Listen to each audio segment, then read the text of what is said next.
EO and what you do for them. EO is the Entrepreneurs Organization. There's 7,000 of us worldwide. It is a peer-to-peer learning group where entrepreneurs will get together and do experience share, talk about what they're facing as a business owner, talk about what they're facing in their personal situations, because most business owners I know, they are their business and their business is them, and how it also impacts their family as well. And it's a real great educational opportunity for a lot of people to get away from feeling like they're on an island. Most entrepreneurs I know are kind of isolationists, rugged individualists, and they think that they have all the answers until they run into a problem, and then they're on the phone with a lawyer, they're on the phone with a CPA, they're on the phone with someone else. The EO group really focuses sometimes as a pseudo board of directors. You're able to go to people and get certain pieces of their experience to make your life a better place. Everything we do is done from a Gestalt protocol position where we talk from our experiences. We don't give advice to one another. We talk about here's what I faced and here's what I did to solve some of the problems that I've experienced. And it's a good, safe environment because you don't have outsiders who aren't entrepreneurs in your organization. No, there's some competitors in the area that offer CEO coaching and what have you. And really, it's in our table. There's 7 of us, and it's 7 guys talking about what they're experiencing. And we have structured presentations about what we're going through, either pro or con. We've had people who've moved on and sold their businesses. We've had people that have almost lost their businesses, and you can learn from both sides of the coin. It's a pretty powerful experience. I know the first 3 years that I was in EO, for example, my business grew 121%. Wow. Not because we got a great sales force, but hopefully I became a better leader and a better owner, and I was able to translate that back to my staff. Now, there's certain criteria before you can get into EO. What are some of those criteria? I mean, not anybody can just join because this is a very distinct group. You've got some similar characteristics because that's the best way to learn from each other is when, you're not really dealing with a startup with somebody who has no experience and no money, Exactly. So what are some of the criteria for selection, and how do people get into EO? Well, it's a really basic selection process. EO has two divisions. We have EO proper, which to qualify for that, you have to be under the age of 50 or under. You have to do at least $1 million in revenue, and you have to own at least 25% of your company. And one of the kind of the subtitles of that is you have to be actively participating in it. We don't want anybody who's just kind of riding the coattails of a family business. We want someone who's actually got some experience to share. And the reason we've set that criteria is because you want to sit with a group of peers. You want to sit with people who know what it's like to put skin in the game and to be able to talk about it in a very confidential nature as compared to someone who's maybe just a hired gun. It's like, well, I don't have budget problems, that's handled by somebody else. Well, I don't have to put my own money in, that's not part of my job. Well, all of us have to do those kind of situations. I've had plenty of sleep today because I don't have to work around the clock. I just have to go report to the board of directors. And Right. I have a Wall Street call. Well, we don't have that either. That's a different group. So at that level, again, $1 million in revenue. And just by saying that $1 million criteria, only 4% of businesses in the United States do over $1 million.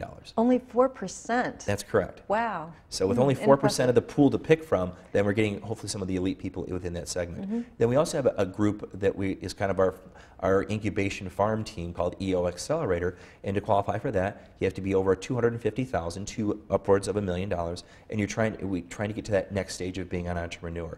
And that's been a great program for us. It was actually spearheaded here in Detroit, of all places, and it's really helped grow 4 or 5 new EO Detroit members in order for us to be able to help them and grow their businesses from the 250 to the 1 million. There's a lot of programs, a lot of teaching and education goes into play.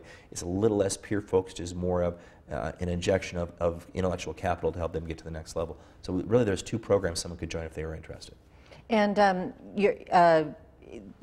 your tenure is like from July to July. Is that how they do that? Yeah, we're mid-year to mid-year. Okay. And are you elected to this position? How do you become the president? That's a good question. I was asked by the past president to take over when he left. It was not an overly sophisticated process. It's a lot of work. I can imagine. It's some weeks. I mean, I've tracked that. I put in 40 hours on this alone. And then other weeks, it's not such a big time commitment.